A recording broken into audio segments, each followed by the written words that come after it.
नमस्कार, यो हो समाचारमा स्वागत छ। म दिपेश घिमिरे। म अपेक्षा तिमिल सेना। सुरु गरौँ अहिलेसम्मका प्रमुख समाचारबाट।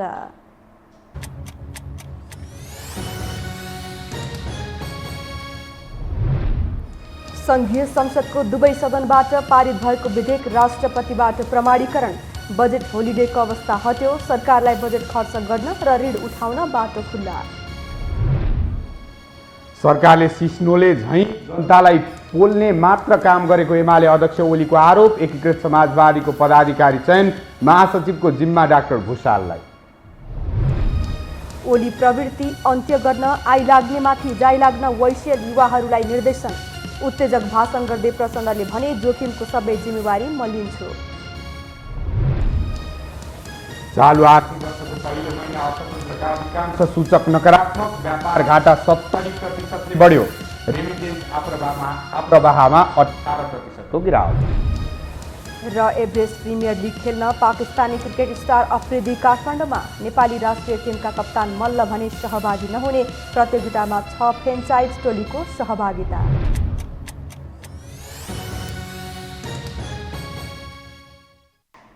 अब समाचार विस्तारमा। प्रतिनिधि सभाले आर्थिक विधेयक र राष्ट्र ऋण उठाउने विधेयक 2078 बहुमतले पारित गरेको छ। प्रतिनिधि सभाको आजको बैठकले प्रमुख प्रतिपक्षी दल नेकपा एमालेको अवरोधका बीच अर्थमन्त्री जनार्दन शर्माले प्रस्तुत गर्नुभएको आर्थिक विधेयक 2078 र राष्ट्र ऋण उठाउने विधेयक 2078 बहुमतले पारित गरेको हो। सभामुख अग्निप्रसाद सापकोटाले दुवै विधेयक बहुमतले पारित भएको घोषणा गर्नुभयो। अन्य पक्षका मान्य सदस्यहरूको बहुमत भएकोले विधेयकको प्रस्तावना र नाम आर्थिक विधेयक 2078 को अङ्ग बनेको घोषणा गर्दछु। संघीय संसदको दुवै सदनको बैठकबाट पारित भई पेश हुन आएको उक्त विधेयक नेपालको संविधानको धारा 113 को उपधारा 2 बमोजिम राष्ट्रपतिबाट प्रमाणीकरण भइसकेको छ।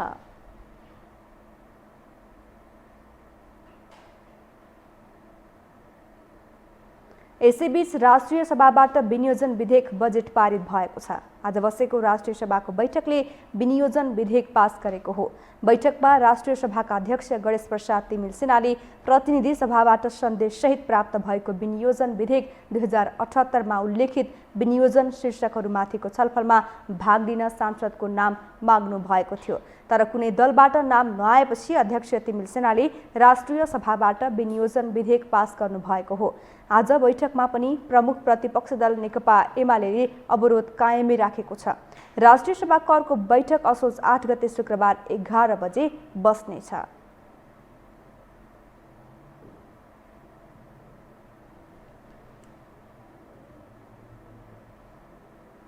नेकपा एमालेका अध्यक्ष केपी शर्मा ओलीले आफ्नो नेतृत्वको सरकार थप 2 वर्ष टिकेको भए अन्य पार्टीहरूको स्थायित्व अस्तित्व धरापमा पार्ने अनुमान गर्नुभएको छ। अध्यक्ष ओलीले राजनीतिक बन्द हुने भएपछि आफू नेतृत्वको सरकारलाई हटाउने काम गरिएको दाबी गर्नुभयो। वर्तमान सरकारलाई सिस्नुसँग तुलना गर्दै ओलीले जोता छोयो त्यतै पोल्ने गरेको टिप्पणी पनि गर्नुभएको हो। नेकपा एमाले उपत्यका विशेष प्रदेश कमिटीले बिहिबार काठमाडौँमा आयोजना गरेको बृहत भेलामा बोल्दै ओलीले आफूले बनाइदिएको बालुवाटारको नयाँ प्रधानमन्त्री निवासमा प्रधानमन्त्री देउबा सर्न लागेकोमा आफूलाई खुसी लागेको प्रतिक्रिया पनि दिनुभयो। प्रधानमन्त्री शेरबहादुर देउबाजी हामीले बनाइदिएको नयाँ घरमा सर्दै हुनुहुन्छ। हामीले बनाइदिएको नयाँ घर सर्दै हुनुहुन्छ। एकपल्ट ताली बजाउनुहोस् न, खुसीको कुरा हो।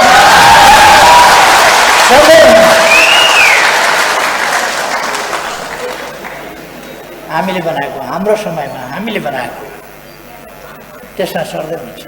मलाई खुसी लाग्छ उहाँले रिबन काट्नुहुनेछ, बत्ती बाल्नुहुनेछ, उद्घाटन गर्नुहुनेछ।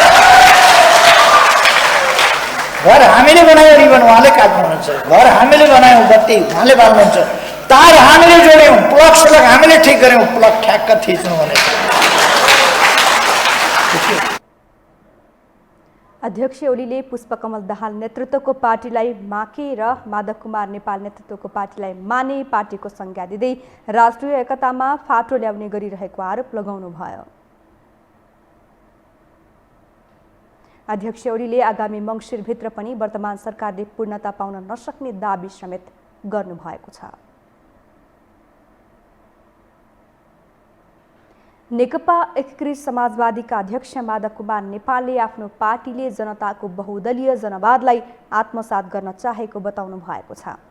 अध्यक्ष नेपालले जनताको बहुदलीय जनताको मूल्य र मान्यतालाई रक्षा गर्दै आफ्नो पार्टी अघि बढ्ने प्रतिबद्धता समेत व्यक्त गर्नुभयो। पार्टी निकट युवा सङ्घ नेपालले बिहिबार काठमाडौँमा आयोजना गरेको एक कार्यक्रममा बोल्दै उहाँले पुष्पलाल श्रेष्ठ, मनमोहन अधिकारी, मदन भण्डारी जस्ता नेताहरूको जीवनबाट प्रेरणा लिएर आफ्नो पार्टी अघि बढ्ने पनि बताउनुभयो। अध्यक्ष नेपालले माओ, हो ची मिन्ह जस्ता नेताहरूले विश्व कम्युनिस्ट आन्दोलनलाई लोकप्रिय बनाएको उल्लेख गर्दै त्यसबाट सिकेर अघि बढ्न पनि पार्टीका नेता कार्यकर्तालाई निर्देशन दिनुभयो। जनताको बहुदलीय जनवादलाई हामीले आत्मसात गर्न चाहन्छौँ र त्यसका मूल्य र मान्यताको रक्षा गर्न चाहन्छौँ। विश्वका विभिन्न देशहरूमा कम्युनिस्ट पार्टीहरूमा एक से एक नेताहरू उदय भएको छ र उनीहरूको महत्त्वपूर्ण भूमिकाले त्यो देशको कम्युनिस्ट आन्दोलन निरन्तर रूपमा अगाडि बढेको छ।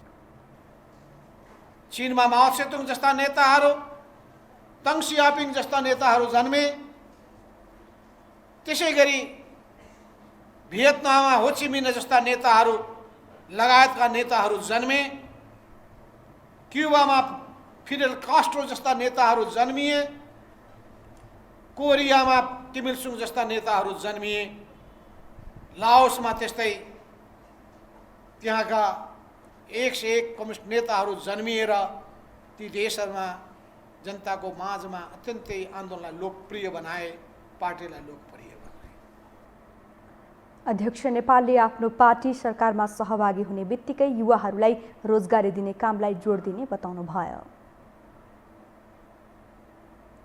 र मुख्यतः प्रत्येक नागरिकहरू योग्य सक्षम बनुन् भन्ने कुरामा उपयोगी हुन सकुन्। त्यसो हुनाले अहिले हाम्रा युवा साथीहरूले विभिन्न ठाउँको जिम्मा लिन थालिरहनु भएको छ। अब सरकार हाम्रो बनिसकेपछि युवाहरूको रोजगारीमा पनि ध्यान दिनु होला नरेश कमरेड। त्यसो हुनाले हामीले कति के गर्न सकिन्छ त्यसमा विचार पुर्याउनु होला। युवाहरूलाई कसरी विभिन्न ठाउँहरूमा अध्ययन भ्रमणका लागि पठाउन सकिन्छ त्यसमा पनि ध्यान पुर्याउनु होला। नयाँ नयाँ खोज र अनुसन्धानको काममा कसरी जुटाउने पनि विचार गर्नु होला। अध्यक्ष नेपालले पार्टीका युवाहरूले कृषि फार्म, माछा पालन, तरकारी खेती, फलफुल खेती लगायतका उत्पादनशील क्षेत्रको काममा लाग्नुपर्नेमा पनि जोड दिनुभयो।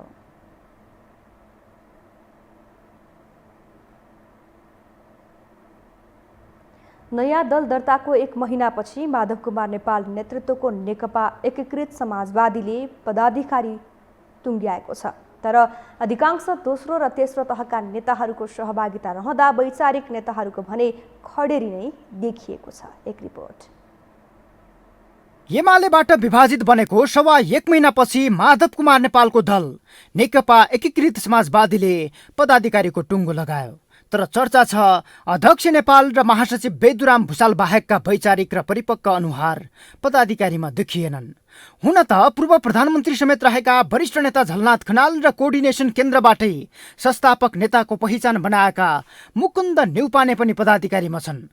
तर वैचारिक र सैद्धान्तिक हिसाबले नेताहरूको अभावकै बीच नेपालले पदाधिकारीलाई टुङ्गोमा पुर्याएको विश्लेषण गरिएको छ, जसलाई एमाले अध्यक्ष ओलीले पदाधिकारीमा राख्न समेत मान्छे नपाएको भन्दै व्यङ्ग्य गरेका छन्। पदाधिकारी अलिकति ठाउँ भरिया छैन, किनभने मान्छे खोज्दै हुनुहुन्छ उहाँहरू। कोही बिकाउको माल कतै छ कि कसैलाई तान्न सकिन्छ कि यो पद दिन्छु भनेर तान्न सकिन्छ कि खोज्दै हुनुहुन्छ, तर त्यो पुरा भएको छ। केन्द्रीय निकायहरूमा 35-35 का दरले राख्ने अरे, विभागहरूमा 25-25 का दरले राख्ने अरे। को राख्ने भन्दा मान्छे छैन, मान्छे छैन। राख्नु चाहिँ राख्ने भएमा, मान्छे भएमा राख्ने। एमालेमा रहँदा केपी शर्मा ओली पक्षको दबदबाले माधवतिरका अधिकांश नेताहरू छायामा परेका थिए। अध्यक्ष नेपाल, वरिष्ठ नेता खनाल, महासचिव भुसाल र सचिव रामकुमारी झाँक्री बाहेकका नेताहरू खासै जनताले चिनेका अनुहारहरू छैनन्। तल्लो तहमा सन्तोषजनक सहभागिता रहे पनि केन्द्रीय तहमा हेभी वेटको खडेरी देखिएको छ। फरक पार्टी बनाएपछि सीमित नेताहरूको उपस्थितिमा पदाधिकारीलाई टुङ्गोमा पुर्याए पनि दुःखमा त्याग गरेका असली अनुहार आफ्नै पार्टीमा भएको नेताहरूको दाबी छ। राजेन्द्र पाण्डे हेर्न सक्नुहुन्छ, इभन केशवलाल श्रेष्ठ हेर्न सक्नुहुन्छ, केदार नेउपाने हेर्न सक्नुहुन्छ। करिब करिब चाहिँ कम्युनिस्ट आन्दोलनको एउटा झापा किसान आन्दोलनको बेलादेखि नै उहाँहरू सक्रिय व्यक्तित्वहरू। छायामा विभिन्न कालमा चाहिँ किन भन्दा उहाँहरू बढी एम्बिसियस हुनुहुन्न थियो होइन, म चाहिँ महत्त्वाकांक्षा उहाँहरूमा थिएन, त्यस कारण चाहिँ नियतिले उहाँहरूले चाहिँ त्यता धकेलिदिएको थियो, अघि नै भने नि। एमाले अध्यक्ष ओलीको निषेधमा परेपछि पटक पटक पार्टी फुटाउन खोजे पनि 40% पुर्याउनै मुस्किल बन्यो। फलत त्यसकै सुविधालाई मध्यनजर गर्दै सरकारले भदौ 2मा 20% भए पार्टी फुटाउन मिल्ने गरी राजनैतिक दल सम्बन्धी अध्यादेश ल्याएपछि एमालेबाट विभाजित हुन सहज भएको थियो। विभाजन भएको 1.5 महिनापछि पदाधिकारी टुङ्गिएसँगै अध्यक्ष नेपालले एमालेमा ओलीले चलाए जसरी पार्टी नचलाउने दाबी गरेका छन्। हामी कहाँ पनि पुष्पलाल जस्ता नेताहरू, मनमोहन अधिकारी जस्ता नेताहरू, मदन भण्डारी जस्ता नेताहरू जन्मिए, तुलसीलाल जस्ता योद्धाहरू देखा परे। किसान आन्दोलनको उनीहरूले एउटा बेग्लै तरङ्ग पैदा गरे र कम्युनिस्ट आन्दोलनमा धेरै योद्धाहरू, निर्मल लामा लगायतका यस्ता योद्धाहरूले कम्युनिस्ट आन्दोलनमा महत्त्वपूर्ण योगदान पुर्याउने काम। अध्यक्ष नेपालले पूर्व प्रधानमन्त्री समेत रहेका खनाललाई वरिष्ठ नेतासहित दोस्रो वरियता दिएका छन्। मुकुन्द न्यौपानेलाई नेता मानेर तेस्रो वरियतामा राखिएको छ। 7 उपाध्यक्षमा राजेन्द्र पाण्डे, परमेश हमाल, घणेन्द्र बस्नेत, केदार न्यौपाने, केशवलाल श्रेष्ठ, धर्मनाथ शाह र जयन्ती राई छन्। बेदुराम भुषाल महासचिव बन्दा प्रकाश ज्वाला, गङ्गाधर तुलाधर र विजय पौडेल उपमहासचिव छन्। त्यस्तै नागेन्द्र चौधरी, जगन्नाथ खतिवडा, राजेन्द्र राई र रामकुमारी झाँक्री सचिवको जिम्मेवारीमा छन्। 18 सदस्यीय पदाधिकारी बन्दा 35 सदस्यीय स्थायी कमिटी, 71 सदस्यीय पोलिट ब्युरो र वैकल्पिक सहित 301 सदस्यीय केन्द्रीय कमिटी संरचना पार्टीमा रहनेछ। पदाधिकारीमा अधिकांश दोस्रो र तेस्रो तहका नेताहरूको पकडलाई सुखद पनि मानिएको छ। यो हो टेलिभिजनका लागि क्यामेरामा सञ्जय घिमिरेका साथमा सन्तोष भेकेथापा, काठमाडौँ। अब बाँकी समाचार। नेकपा माओवादी केन्द्रका अध्यक्ष पुष्पकमल दाहाल प्रचण्डले वाइसेल नेपालका युवा लाग्न कडा निर्देशन दिनुभएको छ। आज काभ्रेमा वाइसेल भेलालाई सम्बोधन गर्दै प्रचण्डले माओवादी अर्कै धातुले बनेको पार्टी भएको भन्दै वाइसेल कार्यकर्तालाई हौस्याउनु भएको हो। प्रचण्डले केपी ओली प्रवृत्ति अझै सलबलाइरहेको भन्दै त्यसका विरुद्ध जाइ लाग्न वाइसेलका युवाहरूलाई निर्देशन दिनुभएको हो। जाइ लाग्दा आइपर्ने जोखिमका पछाडि आफू रहेको भन्दै प्रचण्डले त्यसको सम्पूर्ण जिम्मेवारी आफूले लिने उद्घोष समेत गर्नुभयो। यहाँ जाल झेल छल कपट गर्नेहरूलाई आतङ्क भएर देखिनु पर्यो।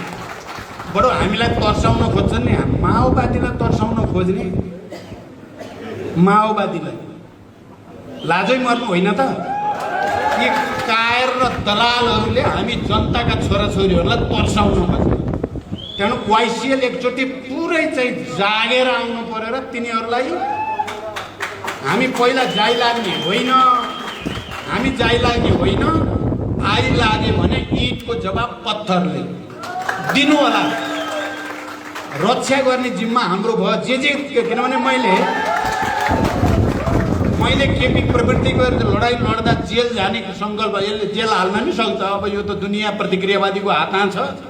जेल जान नि सकिन्छ, मारिन पनि सकिन्छ, बरु जेल जाने बरु मर्ने, तर यो प्रतिक्रान्ति यो प्रतिगमन चाहिँ नसहने भनेर लड्या हो।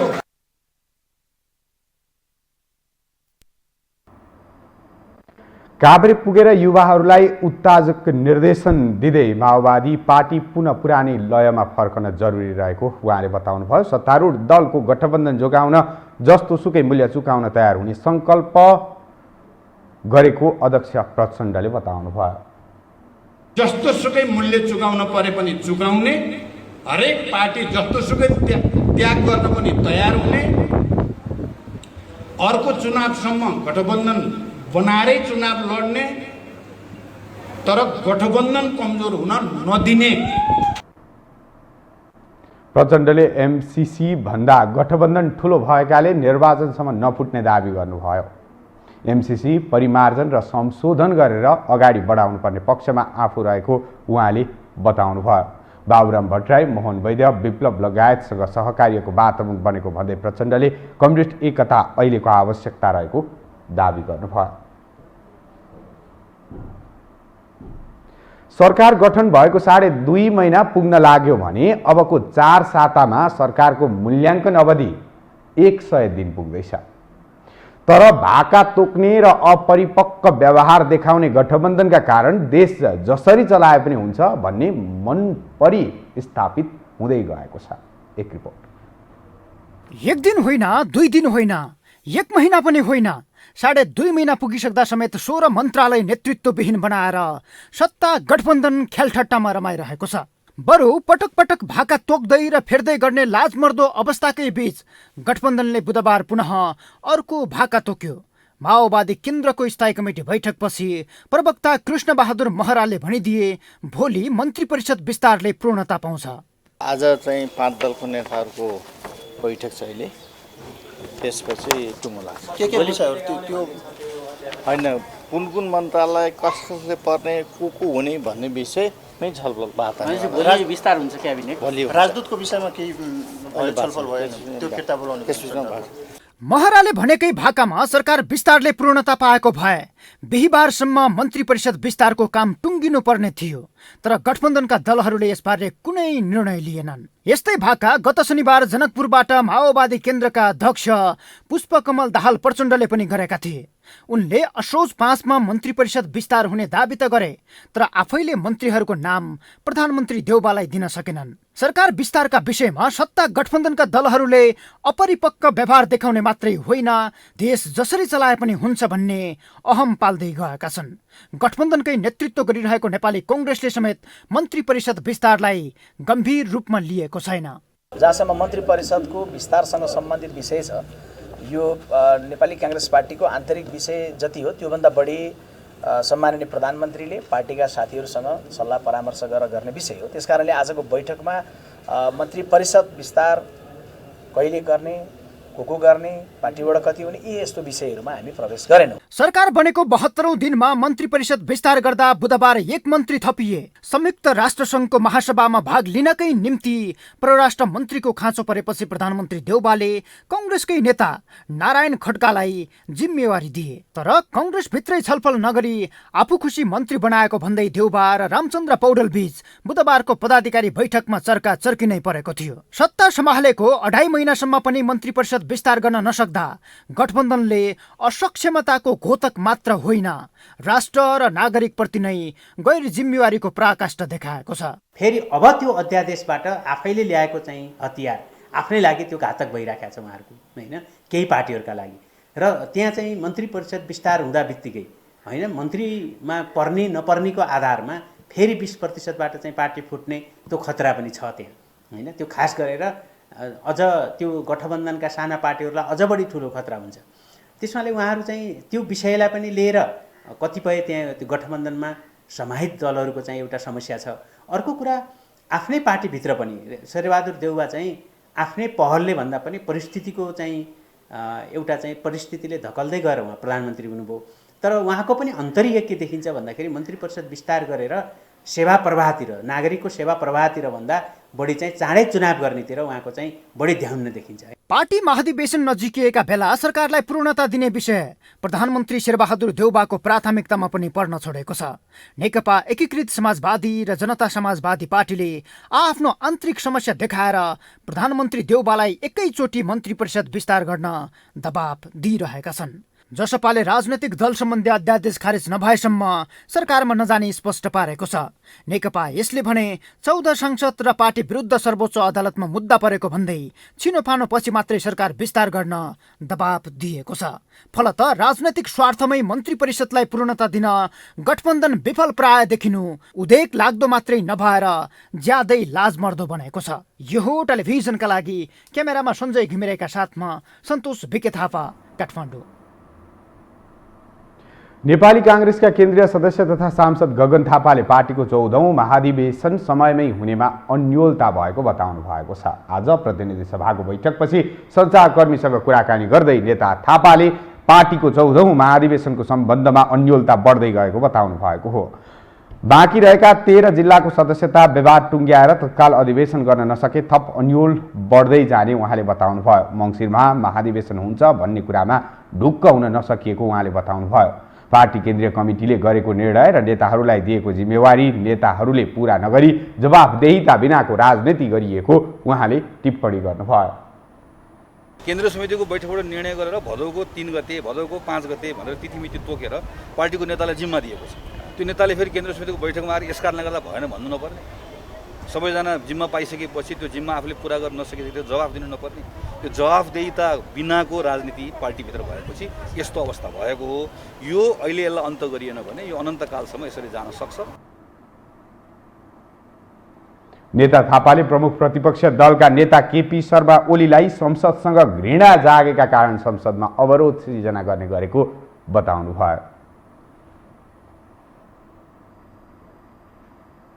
राष्ट्रपति विद्यादेवी भण्डारीले नेपाल एक चीन नीतिको पक्षमा सदैव उभिने बताउनु भएको छ। राष्ट्रपति भवन शीतल निवासमा सी जिनपिङ चीनको शासन व्यवस्था खण्ड 2 को नेपाली संस्करण पुस्तकको लोकार्पण गर्दै नेपालको एक चीन नीतिमा सधैँ उभिएको बताउनु भएको हो। कार्यक्रममा राष्ट्रपति भण्डारीले मित्र राष्ट्र चीनका जायज चासो र सरोकारवालाहरूप्रति नेपाल सधैँ संवेदनशील रहेको स्पष्ट पार्नुभयो। दृढतापूर्वक उभिएको छ। मित्र राष्ट्र चीनका जायज चासो र सरोकारहरूप्रति नेपाल सधैँ संवेदनशील रहेको म यहाँ विशेष जोड दिन चाहन्छु।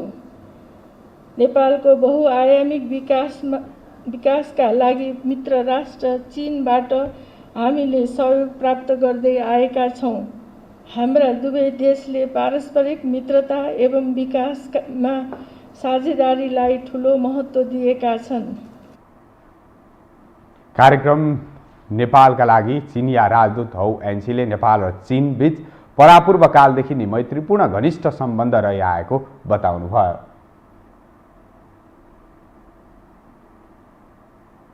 कूटनीतिक सम्बन्ध स्थापना भएको 66 वर्षदेखि यता चीन र नेपालले सधैँ एकअर्कालाई विश्वास, सम्मान र समर्थन गरिरहेका छन्।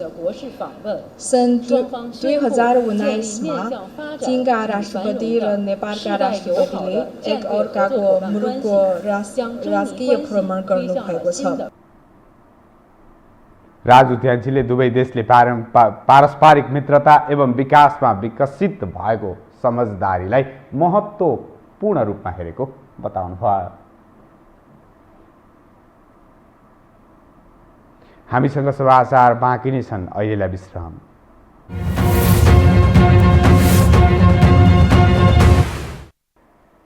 विश्रामपछि स्वागत छ। अब बाँकी समाचार। पछिल्लो 24 घण्टामा 1239 जनामा कोरोना भाइरसको संक्रमण पुष्टि भएको छ। 15,243 को कोरोना परीक्षण गर्दा पीसीआर विधिबाट 941 र एन्टिजेन विधिबाट गर्दा 298 जनामा कोरोना पुष्टि भएको हो। पछिल्लो 24 घण्टामा थप 13 जनाको मृत्यु भएको छ। यससँगै नेपालमा कोरोनाले ज्यान गुमाउनेको कुल संख्या 11,072 पुगेको छ। त्यस्तै आज थप 1,324 जना संक्रमण मुक्त भएका छन्। यससँगै 7,56,954 कोरोना मुक्त भइसकेका छन्। नेपालमा हाल सक्रिय संक्रमितको संख्या 20,743 रहेको छ।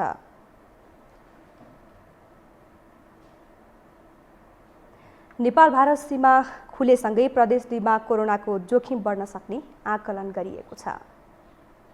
कोरोनाको संक्रमण घटेसँगै प्रदेश 2 को अस्थायी राजधानी जनकपुर सहित तराई मधेसका सीमावर्ती क्षेत्र उच्च जोखिममा पर्न सक्ने आकलन गरिएको हो। प्रदेश 2 का स्वास्थ्य निर्देशनालयका निर्देशक विजय कुमार झाले भारतबाट बिना चेक जाँच मानिसहरू आउने क्रम बढेपछि त्यसको जोखिम बढ्ने खतरा रहेको बताउनु भयो।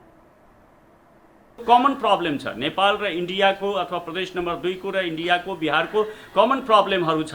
केही चाहिँ नि इन्डियाले पनि ती रोगहरूलाई चाहिँ नि निवारण गर्नु छ, नेपालले पनि निवारण गर्नु छ। त्यसकारणले हाम्रो साझा समस्याहरू छ स्वास्थ्यको बारेमा। यसको लागि चाहिँ नि दुवै देशको बीचमा चाहिँ नि कोलाबोरेसनहरू चाहिँ हुन जरुरी छ। क्रस बोर्डर इस्युहरूमा चाहिँ छलफल हुन जरुरी छ र पर्मानेन्ट चाहिँ नि बोर्डरहरूमा चाहिँ पर्मानेन्ट चाहिँ नि हेल्थ डेस्कहरू चाहिँ राख्न अब जरुरी भइसकेको छ। स्ट्रक्चरहरू जहाँ चाहिँ उताबाट मान्छे आएपछि उसको चाहिँ ब्लड टेस्ट गर्ने, सम्बन्धित रोगको चाहिँ के टेस्ट गर्नुपर्छ त्यो पर्मानेन्टली चाहिँ टेस्ट गर्ने, टेस्ट गरेर पोजिटिभ नेगेटिभ के छ त्यो सबै हेरेर अनि बल्ल चाहिँ छोड्ने त्यो प्रावधान चाहिँ बोर्डरमा चाहिँ हुन एकदमै जरुरी भइरहेको छ र हामीले त्यसको लागि पनि सङ्घीय सरकारसँग चाहिँ रिक्वेस्ट गर्दै आएका छौँ। कोरोना महामारी कम भएपछि नेपाल सरकारको असोज 5 गते बसेको मन्त्री परिषद बैठकले नेपाल भारतको अन्तर्राष्ट्रिय सीमानाका खुला गर्ने निर्णय गरेको थियो। तर स्वास्थ्य मापदण्ड पूरा नगर्दा जोखिम उच्च हुँदै गएको छ।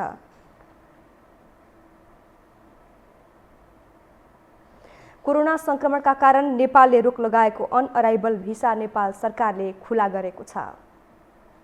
संस्कृति, पर्यटन, नागरिक उड्डयन मन्त्रालयका अनुसार कोभिडको पूर्ण खोप लगाइसकेका विदेशीले अब अनअराइभल भिसा पाउनेछन्। यसबारे मन्त्रालयले बिहीबार विदेशबाट नेपाल आगमन हुने र नेपालबाट प्रस्थान गर्ने यात्रुहरूको यात्रा व्यवस्थापन सम्बन्धी आदेश जारी गर्दै भिसा खुला गरेको जनाएको छ। सरकारले 2076 चैत्रको पहिलो लकडाउनसँगै विदेशीलाई अनअराइभल भिसामा रोक लगाएको थियो।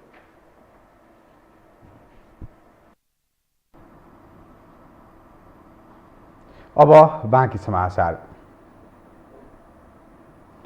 दशैंलाई लक्षित गर्दै काठमाडौँ उपत्यकामा यही असोज 11 गतेदेखि लामो दूरी चल्ने सवारी साधनको अग्रिम टिकट बुकिङ खुल्ला गरिने भएको छ। यातायात व्यवस्था विभागले आज यातायात व्यवसायी, उपभोक्ता अधिकार कर्मी र ट्राफिक प्रहरीसँगको छलफलपछि असोज 11 गतेदेखि लामो दूरी चल्ने सवारी साधनको अग्रिम टिकट बुकिङ खुल्ला गराउने निर्णय गरेको हो। यसअघि वर्षाका कारण सडकमा धेरै क्षति पुगेको र सवारी साधन सञ्चालन गर्न समस्या रहेको बताउँदै यातायात व्यवसायीले सडक मर्मत गरेर मात्र दशैंको अग्रिम टिकट खुलाउनु पर्ने बताउँदै आएका थिए। भोलि सडक मर्मत सम्भारको विषयमा सरकार सकारात्मक भएपछि अग्रिम टिकट बुकिङ खोल्ने तयार भएको नेपाल यातायात व्यवसायी राष्ट्रिय महासङ्घका महासचिव सरोज सिटौलाले जानकारी दिनुभयो।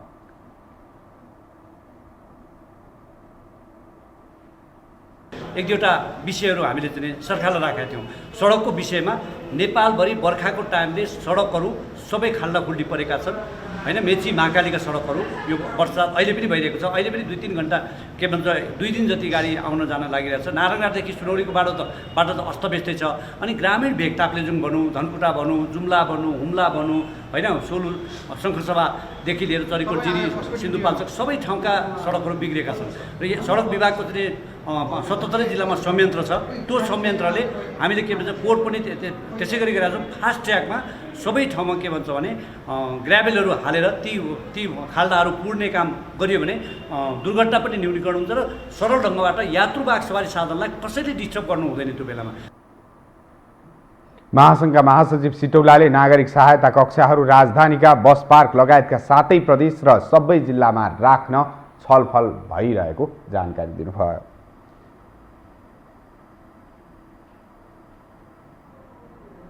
बुढी गण्डकी जलविद्युत आयोजना क्षेत्रका प्रभावितले मुआब्जा नपाएको भन्दै काठमाडौँको माइती घरमा दबावमूलक धरना दिइरहेका छन्। उनीहरूले राखेका विभिन्न मागहरू पूरा गर्न सरकार जिम्मेवार नभएको र आयोजनाको काम छिटो सम्पन्न गर्न 4 दिनदेखि काठमाडौँमा दबावमूलक धरना उनीहरूको निरन्तर चलिरहेको छ। एक रिपोर्ट।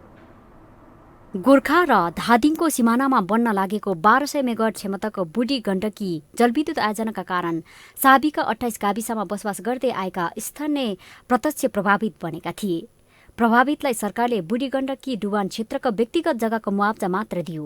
तर जग्गामा बनेको घर, संरचना र फलफूलका बोटबिरुवाहरूको मुआब्जा निर्धारण गरेको थिएन।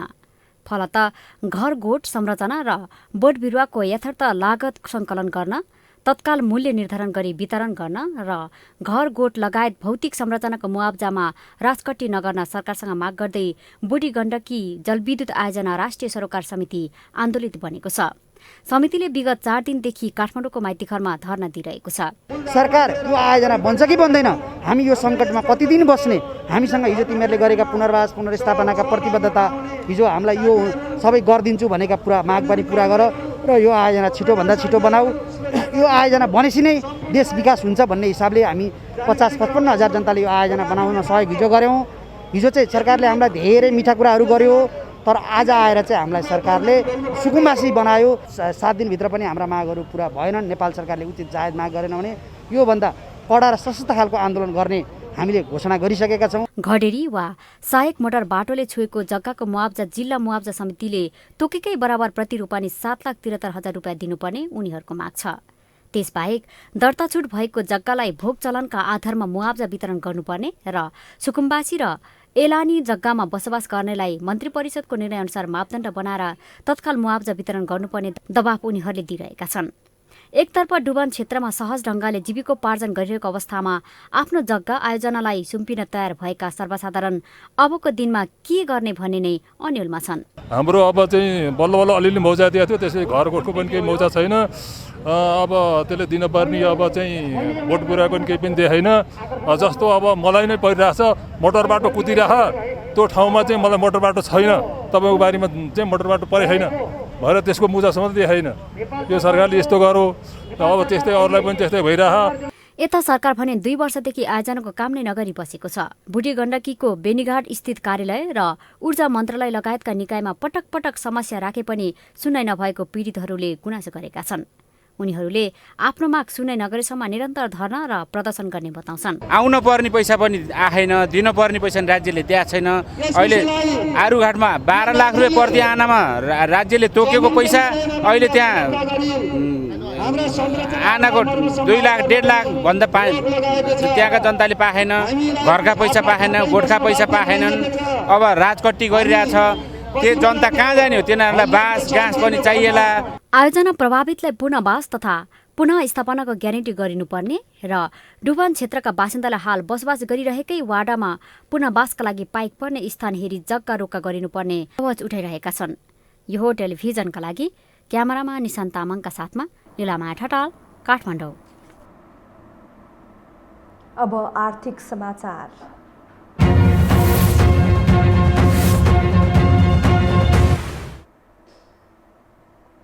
नेपाल राष्ट्र बैंकले चालु आर्थिक वर्षको पहिलो महिनाको देशको वर्तमान आर्थिक तथा वित्तीय स्थितिबारे तथ्याङ्क सार्वजनिक गरेको छ। नेपाल राष्ट्र बैंकका अनुसार आर्थिक वर्ष 2078-79 को पहिलो महिनामा कुल वस्तु निर्यात 115.9% वृद्धि भई 20 अर्ब 76 करोड रुपियाँ पुगेको छ। अघिल्लो वर्षको सोही अवधिमा यस्तो निर्यात 8.9% वृद्धि भएको थियो। त्यस्तै आर्थिक वर्ष 2078-79 को पहिलो महिनामा कुल वस्तु आयात 75.7% वृद्धि भई 150 अर्ब 73 करोड रुपियाँ पुगेको छ। अघिल्लो वर्षको सोही अवधिमा यस्तो आयात 19.6% घटेको थियो। आर्थिक वर्ष 2078-79 को पहिलो महिनामा कुल वस्तु व्यापार घाटा 70.6% वृद्धि भई 129 अर्ब 97 करोड रुपियाँ पुगेको छ। अघिल्लो वर्षको सोही अवधिमा यस्तो घाटा 22.2% घटेको थियो। समीक्षा अवधिमा निर्यात आयात अनुपात 13.8% पुगेको छ। त्यस्तै राष्ट्र बैंकका अनुसार चालु आर्थिक वर्षको पहिलो महिनामा रेमिट्यान्स आप्रवाह 18.1% घटेको छ। राष्ट्र बैंकका अनुसार चालु आर्थिक वर्ष 2078-79 को पहिलो महिना साउनमा विप्रेषण आप्रवाह 18.1% कमी आई 75 अर्ब 96 करोड रुपियाँ कायम भएको छ। अघिल्लो वर्षको सोही अवधिमा विप्रेषण आप्रवाह 23.0% बढेको थियो। साताको अन्तिम कारोबारको दिन बिहिबार नेपाली स्टक एक्सचेन्ज नेप्से परिसूचक सामान्य अङ्कले बढेको छ। आज शेयर कारोबार मापक नेप्से परिसूचक 2.70 अङ्कले बढेर 2819.65 अङ्कमा पुगेको छ। त्यस्तै आज क वर्गका कम्पनीहरूको कारोबार मापन गर्ने सेन्सिटिभ इन्डेक्स पनि 1.93 अङ्कले बढेको छ। 1,57,14,266 किता सेयर 7,72,73,71,029 रुपियाँमा कारोबार भएको नेप्सेले जनाएको छ। आज बैंकिङ र फाइनान्स समूह बढेका छन् भने अन्य सबै समूह घटेका छन्। बैंकिङ 47.37 अङ्क र फाइनान्स 8.2 अङ्कले बढेको छ। हामीसँग अन्तर्राष्ट्रिय र खेल समाचार बाँकी नै छन्। अहिलेलाई विश्राम। विश्रामपछि स्वागत छ। अब पालो अन्तर्राष्ट्रिय समाचारको।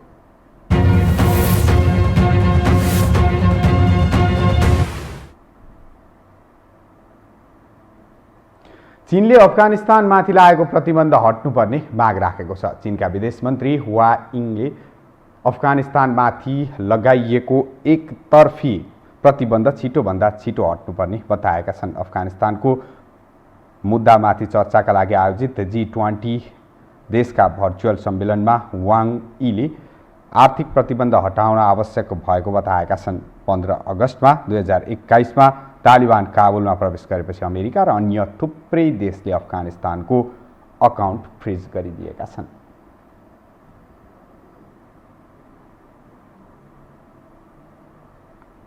अमेरिकाले विकासशील देशहरूलाई कोरोना विरुद्धको फाइजर खोपको थप 50 करोड मात्रा खोप दिने घोषणा गरेको छ। अमेरिकी राष्ट्रपति जो बाइडेनले आउँदो वर्षदेखि फाइजरको थप 50 करोड मात्रा प्रदान गर्ने घोषणा गरेका हुन्। संयुक्त राष्ट्रसङ्घको महासभा अन्तर्गत भएको भर्चुअल कोभिड-19 विषयमा सम्मेलनको सम्बोधन गर्दै बाइडेनले खोपको पहुँच विस्तारका लागि सहयोगको घोषणा गरेका हुन्। विश्व स्वास्थ्य संगठनले यो वर्षको अन्त्यसम्म सबै देशमा कम्तीमा 40% मानिसलाई खोप लगाउने लक्ष्य तोकेको छ। विश्वका धनी देशमा हालसम्म कम्तीमा आधा जनसङ्ख्यालाई खोप कम्तीमा 1 मात्रा दिएको छ। तर कम आय भएका देशमा मात्रै 2% मानिसले खोप कम्तीमा 1 मात्रा लगाउन पाएको अक्सफोर्ड विश्वविद्यालयले जनाएको छ।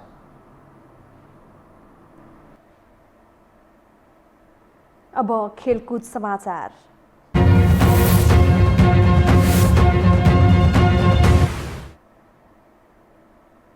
Pakistani cricket star Shahid Afridi Everest Premier League खेल्न काठमाडौँ आइपुगेका छन्। पाकिस्तानी राष्ट्रिय क्रिकेट टोलीका पूर्व कप्तान अफरिदी EPL खेल्नका लागि आज दिउँसो काठमाडौँ आइपुगेका हुन्। यही शनिबारदेखि सुरु हुने प्रतियोगितामा अफरिदीले काठमाडौँ किङ्स 11बाट खेल्नेछन्। चौथो संस्करणको EPL आउँदो शनिबार 9 गतेदेखि 23 गतेसम्म त्रिवी क्रिकेट मैदानमा हुनेछ। प्रतियोगितामा काठमाडौँ सहित 6 फ्रेन्चाइज टोलीले प्रतिस्पर्धा गर्नेछन्।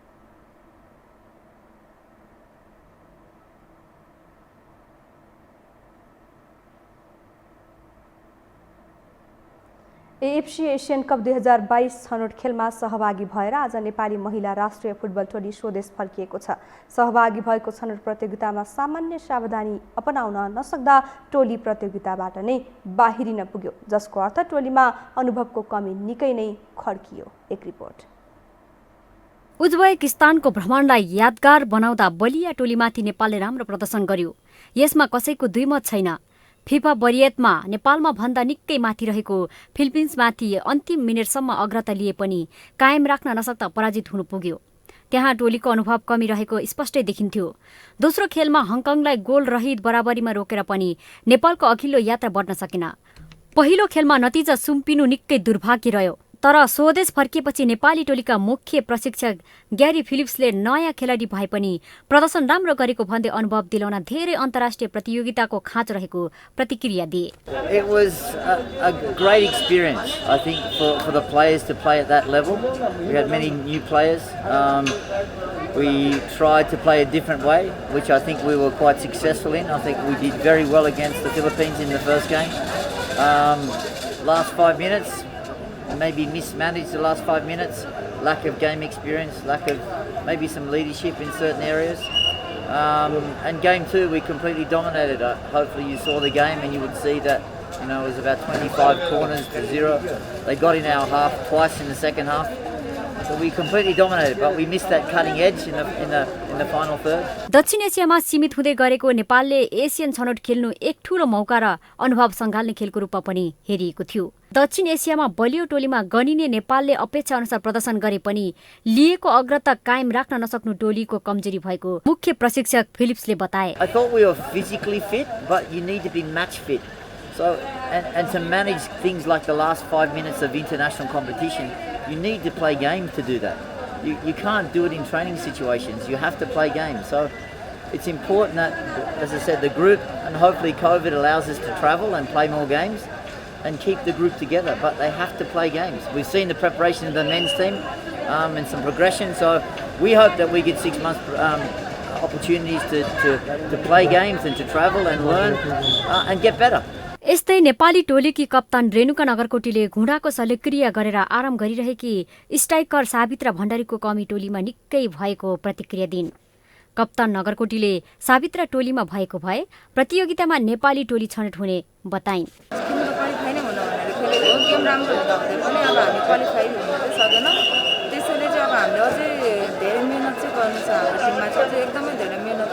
मेहनत पनि हाम्रो अलिक कम नै भयो। पछि गएर हामीले जसरी फर्स्ट हाफमा खेलेको थियो हामी सेकेन्ड हाफमा त्यसरी खेल्न पनि सकेनौँ र उनीहरूले हामीलाई अब लगातार अब उनीहरूले हामीलाई प्रेसर दिएपछि हामीले गोल खान पुगेको हो। किनभने हामीले जसरी फर्स्ट हाफमा खेलेको थियो हामी सेकेन्ड हाफमा चाहिँ दबेर खेलेको कारणले हामीले प्रेसर खायो। प्रेसर खाने बित्तिकै हामीले गोल चाहिँ खाइदियो। सबैले राम्रै खेल्यो किनभने हामी 2टा फ्रेन्डली पनि खेलेको थियो बङ्गलादेशसँग। त्यो फ्रेन्डली हेरेर चाहिँ हामीले उता क्वालिफिकेसन राउन्ड चाहिँ धेरै राम्रो खेलेको छ। साम्बालाई चाहिँ एकदम मिस भयो यो क्वालिफिकेसन। साम्बा भएको भए हामी क्वालिफाई धेरै चान्सेस छ। भ्रमण समग्रमा राम्रो भएको तर छनौट हुने लक्ष्य भने अधुरो रहेको भन्दै दुःख व्यक्त गरिन्। टोलीले राम्रो खेले पनि आगामी दिनमा अझै अगाडि बढ्न टोलीको मेहनत धेरै खाँचो रहेको बताइन्। फिलिपिन्स विरुद्धको खेलमा लिड गरिरहे पनि अन्तिमतिर टोलीले लयलाई निरन्तरता दिन नसकेकाले नतिजा सुम्पिनु परेको बताइन्। उनको प्रतिक्रियासँगै नेपालको कमी कमजोरी पनि छर्लङ्ग देखिएको छ। टोलीमा अनुभवको निकै खाँचो पक्कै हो। सम्बन्धित निकायले टोलीको खेल विकासका लागि अन्तर्राष्ट्रिय भ्रमण तथा प्रतियोगिता धेरैभन्दा धेरै सञ्चालन गर्नुपर्ने देखिएको छ। खेल समाचारसँगै हामी यो समाचारको अन्त्यमा आइपुगेका छौँ। बिदा हुनु अघि प्रमुख समाचार पुनः एकपटक।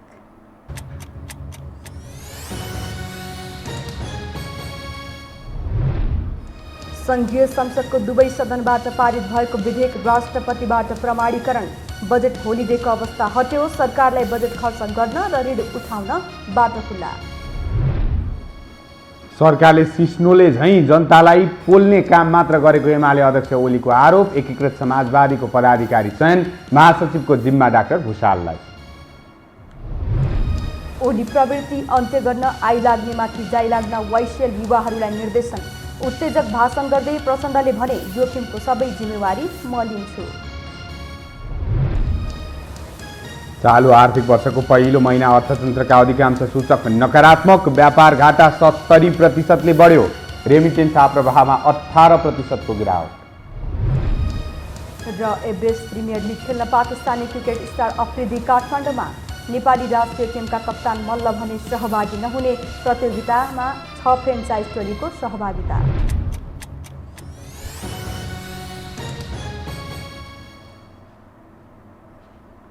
हवस् त यो समाचार सकियो। समाचार बुलेटिनका साथै यो टेलिभिजनका सम्पूर्ण कार्यक्रम yoho.television.com, yoho.khabar.com, युट्युब र फेसबुकमा पनि पढ्न र हेर्न सक्नुहुनेछ। मोबाइलमा योहो टिभी एप डाउनलोड गरी हामीलाई प्रत्यक्ष हेर्न सक्नुहुनेछ। तथ्यसहितको निष्पक्ष समाचारका लागि यो टेलिभिजन हेर्दै गर्नुहोला। नमस्कार।